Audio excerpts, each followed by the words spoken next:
Hi. So today on preaching, we're going to do Matthew 5, verses 21 to 24. This is the teaching about anger. One of the most piercing teachings, I would say. And it was definitely one that showed you a lot about Jesus' character. So it begins like this. You have heard that people were told in the past, do not commit murder. Anyone who does will be brought to trial. But now I tell you, whoever is angry with his brother will be brought to trial. Whoever calls his brother you good for nothing will be brought before the council. And whoever calls his brother a worthless fool will be in danger of going to the fire of hell. So if you are about to offer your gift to God at the altar, and there you remember that your brother has something against you, leave your gift in front of the altar. Go at once and make peace with your brother, and then come back and offer your gift to God. Now, I mentioned this as being piercing because Jesus literally said, you are in danger of going to hell if you call your brother a worthless fool. But your brother doesn't just mean your actual physical brother. It means anyone like your friends, family, people you don't know. If you call them names, if you start insulting them, you are in danger of going to hell. Which, I know, it sounds crazy, but you gotta understand. So, essentially, the commandment, thou shalt not commit murder, is basically an action. But then Jesus targets the heart. He's saying that the reason why we commit murder is usually because we're angry at someone. The school shooters, they're angry at the world, so they want to cause as much damage as possible, and they end up shooting an entire school. Or maybe you catch your wife cheating on you in bed with someone else. Your heart filled with rage, filled with anger. You don't think straight, you can only see red. So you end up just shooting your wife and shooting the guy. That is no way to live. So Jesus is saying, he doesn't want you to not get angry. Instead, he is saying you have to learn to control it, is basically what this verse is saying. Because the Pharisees, they always thought that they were superior to others because they never killed anyone. So they thought that they were more righteous. But that's wrong. When you harbor anger in your heart, you're already guilty of committing the same root sin, which is what Jesus is trying to say. So anger isn't just about yelling, but also what it festers inside. So, like I said before, he's not restricting emotion, but instead he's saying there's a difference between righteous and unrighteous anger. Because Jesus himself was angry on multiple occasions. For example, in the temple, when he saw these Pharisees, they were just, making, like, thieves are basically just living there because they were selling stuff. There was a market, there was animals, and it was a place of worship. And then Jesus said, you have made the house of God into a house of thieves. And he started flipping tables, and he started scaring the livestock away, the chickens, basically making a whole mess. Now, that is not the attitude of a calm guy, is, what you would be seeing, but that was righteous anger. He got angry because they were basically insulting God's name, which is, by the way, never right, which is why he got angry, of course. But then unrighteous anger would be something fueled by envy. Like, for example, if your friend gets a promotion that you thought you deserved, and then you get angry at him. Or maybe you start festering some kind of bitterness in yourself. That is unrighteous anger. So maybe he gets home late continuously. Yes, you think it's righteous, but then when you start yelling at him and calling him names because he's getting home late, that's unrighteous. What is the point? Why would you call him a name? That doesn't do anything, doesn't support your case at all. If anything, it actually damages the bridge you're building with him. So he also mentioned reconciliation. He actually put reconciliation over worship, which is crazy, right? But the thing about Jesus is he doesn't want sacrifices. He doesn't want your time. Instead, he wants your mercy and kindness. That's what he wants from you. So when he mentions reconciliation, he means that, yes, it's super urgent. Because when you know you've done wrong to someone or maybe with someone or whatever, then he said, leave your gift at the altar. Do not come to me with a heart full of hatred. Instead, go to your brother, ask for forgiveness, and then come back. So basically, he's saying that pride is something you want to avoid, because the longer you let conflict sit, the harder it gets to talk about it, and it just hardens eventually, right? It becomes hard to talk about, and of course it festers bitterness within you and probably within the other person too. So he said that pride doesn't save you. Go ask for forgiveness, talk to your brother, apologize to your brother, is basically what he's saying. So what about reasoned hatred? That's a good question, What if you hate someone for a good reason? Like, okay, getting angry, he says, okay, but like hating someone? No. He said you should not hate anybody at all. Now, Jesus isn't saying you're wrong. Jesus isn't saying that your hatred is, undeserving, okay? He's not saying that you're stupid for hating someone. No. The reason why he wants you to not hate anyone for anything is because of two main reasons. The first one is that the person lives in your head rent-free. He's in your heart. He's in your head. You're basically rooting against him for everything he does, everything in life he does. You hate the guy. Oh, you want to see his downfall. You actually take joy in seeing his downfall. But that's the thing Jesus doesn't want. To him, we're all children of God. So he doesn't like seeing one child rooting against another. He doesn't like seeing that. He wants to see us all in harmony, working together. So when we're just completely rooting on like someone's downfall, it's not good. So, okay, there's that reason, but also because when someone's living in your mind, living in your heart, they basically live in your head rent free. And then that means that you basically get poisoned as well. So he wants you to free yourself from those chains and shackles. He wants to become the antidote to your poison. Because hatred eventually turns to bitterness, which comes to my second reason. If you hate someone for any reason at all, eventually that anger, that continuous anger, turns into bitterness in your soul. And you don't want that. Now, there's a reason for this. It's because it makes it harder for you to trust others, and it makes it harder for you to love others, which, by the way, hardens your heart. You don't want that happening. Jesus wants you to have a childlike faith and a heart full of love and mercy, just like his. So forgive others, not for them, but for yourself. That's essentially what he's saying. And now, here is the worst part. Name calling. This is something I actually struggle with a lot, because I also have a brother, and I have called him so many names.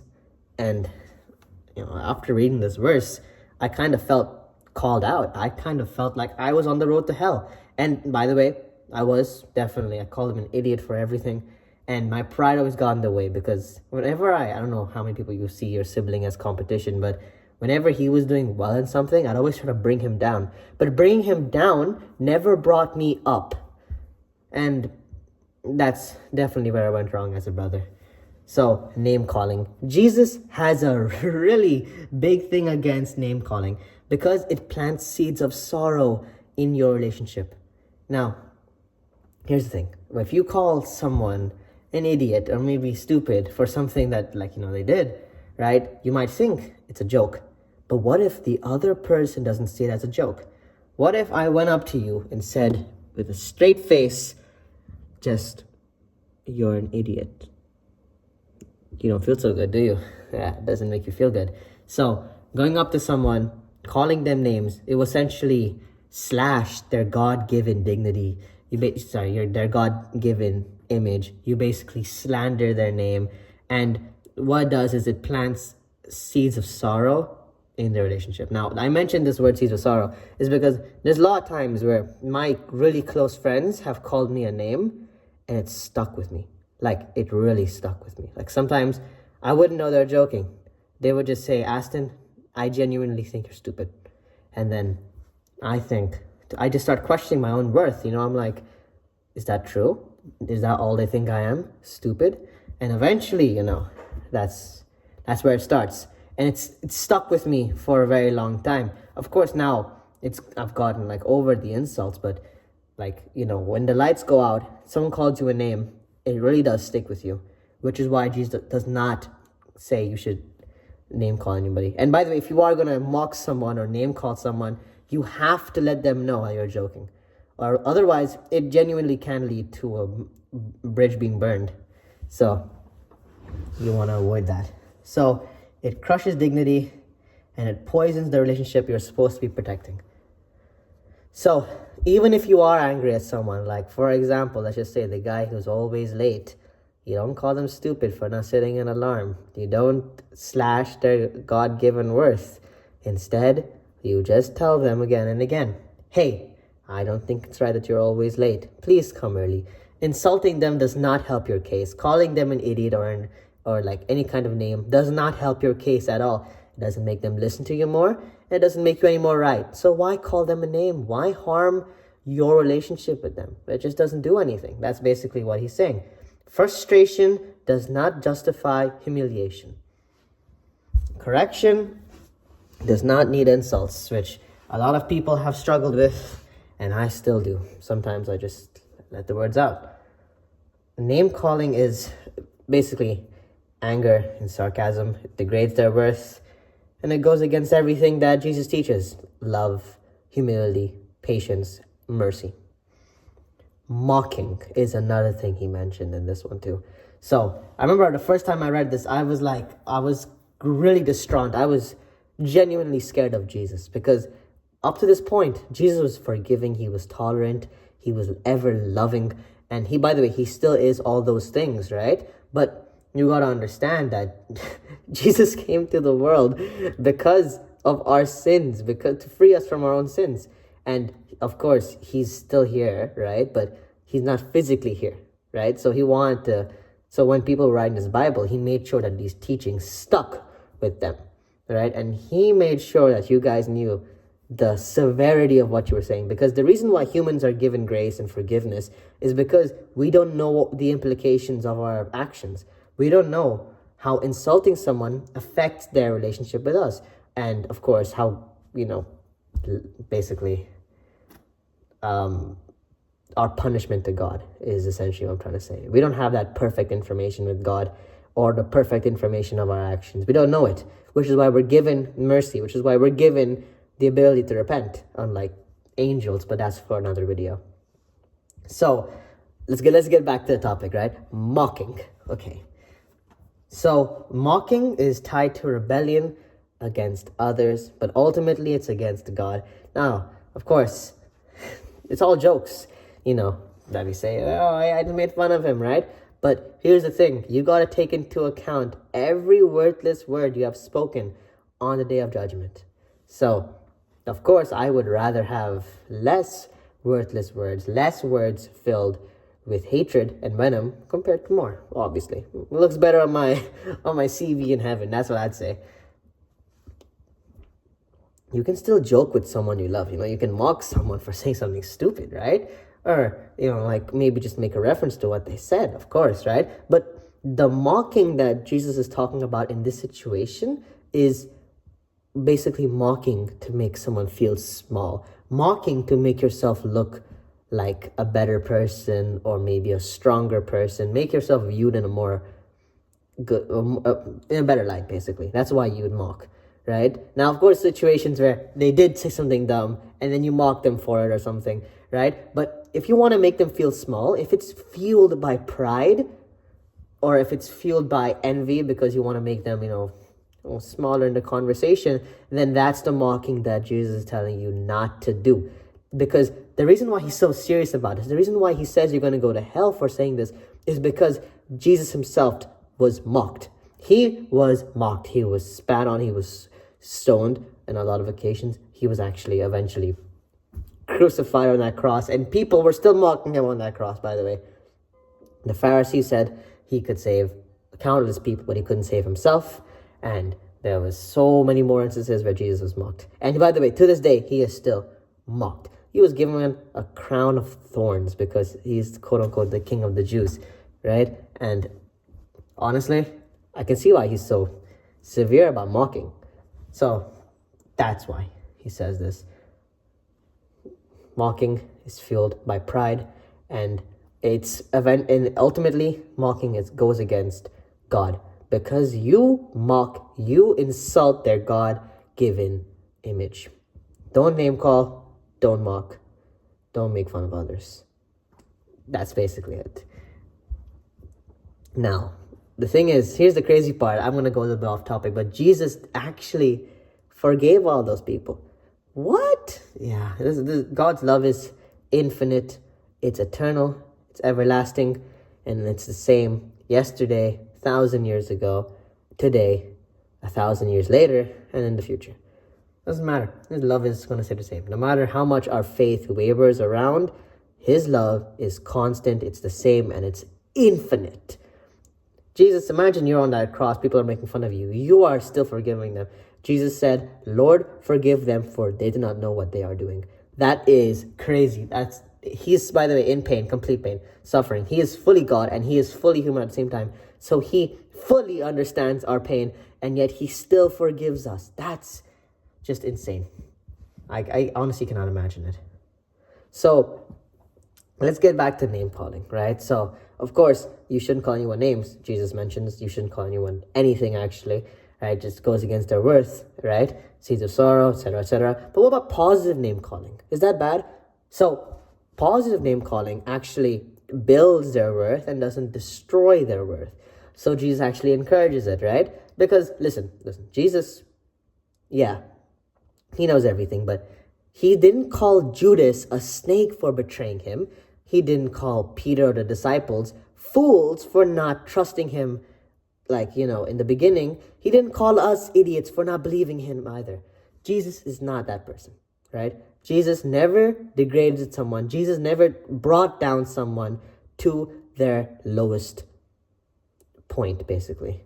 He didn't take them down. He didn't turn this entire complex person, and he didn't condense them into one single name, one single sin. When you name call and you call someone an idiot, you're basically taking all their problems, all their history, and you're putting it all together into one single describing word, which is an idiot. And it can be multiple words, but then when you call them smart, or maybe you call them intelligent, or maybe you call them good looking or handsome, by the way, all qualities of mine, just saying. And, of course, that builds the guy up. That builds him up.